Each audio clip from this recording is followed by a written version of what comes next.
آپ صلی اللہ علیہ وعلی آلہ وصحبہ وسلم نے فرمایا کہ ایک زمانہ آئے گا جب پوری دنیا کی تمام قومیں تم پر اس طرح ٹوٹ پڑیں گی جس طرح کھانے والے کھانے کے برتن پر چاروں طرف سے ٹوٹ پڑتے ہیں۔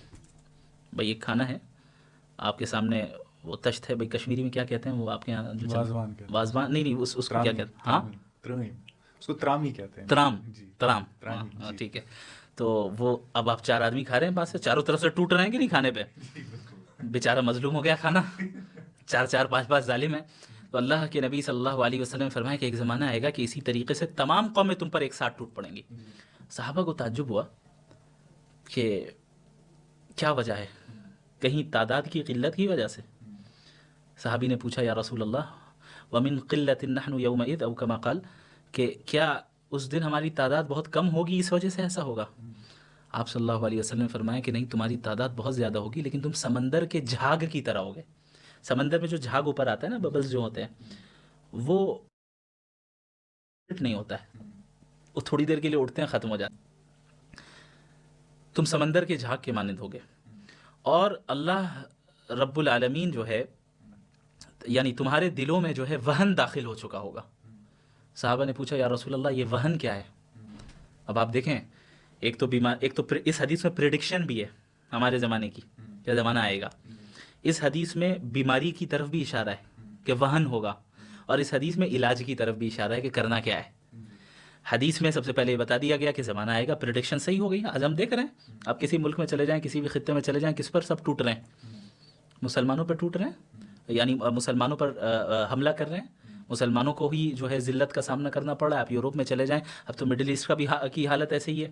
آپ فلسطین میں چلے جائیں اور آپ دیکھ لیں کہ عراق کا کیا حال ہوا، اور اس کے علاوہ ہمارے ملک میں کیا ہوتا آ رہا ہے، اور اس کے علاوہ چائنا میں کیا ہو رہا ہے، برما میں کیا ہوا۔ پوری دنیا میں تمام اقوام ہمارے اوپر ٹوٹ پڑی ہیں اور ہم پر حملہ کر رہی ہیں۔ آپ نے فرمایا صلی اللہ علیہ وسلم کہ تمہاری تعداد تو بہت زیادہ ہوگی۔ اب دیکھیں آج ہماری تعداد کتنی زیادہ ہے، بدر میں صرف 313 تھے نا، پھر بھی غالب آئے۔ آج ہماری تعداد کتنی زیادہ ہے لیکن پھر بھی ہم کچھ نہیں کر پا رہے ہیں۔ کیا وجہ ہے؟ نبی صلی اللہ علیہ وسلم نے فرمایا کہ تمہارے اندر وہن داخل ہو چکا ہوگا۔ وہن کیا ہے؟ آپ صلی اللہ علیہ وسلم سے پوچھا گیا، آپ نے فرمایا حب الدنیا و کراہیت الموت، دنیا کی محبت اور موت کا ڈر۔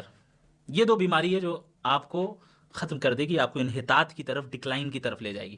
حب الدنیا، دنیا کی محبت، مٹیریلزم کی طرف اشارہ کر دیا، بس پیسے کمانا ہے، جاب، اچھی گاڑی، اچھا بنگلہ، عزت، شہرت، آگے پیچھے لوگ رہیں، رشتہ دار تعریف کریں، شادیوں میں اتنا خرچ کریں کہ ہم کہ سبحان اللہ کہ ہمارا چچا زاد بھائی کبھی نہ کر پائے، یا اگر اس نے اتنا کیا تو اس سے زیادہ ہی کرنا ہے، ورنہ ناک کا مسئلہ ہے، ناک کٹ جائے گی۔ ارے نماز پڑھو یا نہ پڑھو، روزہ رکھو یا نہ رکھو، ایگزام کی تیاری کرو۔ یہ ہے مٹیریلزم، حب الدنیا، دنیا کی محبت۔ کراہیت الموت، موت کا ڈر، یعنی اب آپ جب دنیا کی محبت آپ کے اندر آ گئی نا، اب آپ اللہ کے دین کے لیے کوئی قربانی دینے کے لیے تیار نہیں ہوں گے، آپ اپنے کمفرٹ زون سے کبھی باہر نہیں نکل سکتے، اور اللہ کی نصرت کمفرٹ زون سے باہر نکلنے پر آتی ہے۔ والذین جاہدوا فینا لنہدینہم سبلنا، کہ جو ہمارے راستے میں اسٹرائیو کرے گا، جد و جہد کرے گا، ہم اس کو اپنے راستوں کی طرف ہدایت دے دیں گے اور راستہ دکھا دیں گے۔ تو اس دنیا میں جب ہمارے اندر دنیا کی محبت آ جائے گی تو ظاہر ہے اللہ کی محبت نکل جائے گی، آخرت کی محبت نکل جائے گی، اور جب آخرت کی محبت نکل جائے گی، ہم مٹیریلزم میں مبتلا ہو جائیں گے، تو پھر دین کو ہم پرائمری درجہ نہیں دیں گے، دین کو ہم ایک سائیڈ جاب کی طرح سمجھیں گے کہ جب چاہا تب جمعہ پڑھ لو، جب چاہا تب تراویح پڑھ لو، اب جب چاہا جیسا کر لو، مسلمان ہیں ہم۔ یہ بنیادی وجوہات ہیں جن کی وجہ سے امت آج انحطاط میں جا رہی ہے، اور یہ وہ وجوہات ہیں، وہ ریزن ہیں جسے خود نبی نے فرمایا صلی اللہ علیہ وسلم۔ ہمیں اس طرف توجہ دینا ہے کہ ہمارے اندر دنیا کی محبت کیوں ہے، اور وہ دنیا کی محبت اللہ کی محبت پر غالب کیوں ہے، وہ کون سی چیزیں ہیں جو ہمیں اللہ کی محبت سے دور کر رہی ہیں، وہ کون سی چیزیں ہیں جو ہمیں اللہ کے دین میں مجاہدہ کرنے اور اللہ کے دین کے لیے اسٹرائیو کرنے اور اللہ کے دین کے لیے کوشش کرنے اور اللہ کے دین کے لیے قربانی دینے سے روک رہی ہے۔ ان دو چیزوں کو اگر ہم نے سمجھ لیا تو اس حدیث کے مطابق ہم دوبارہ اپنے عروج کی طرف اور ترقی کی طرف جا سکتے ہیں۔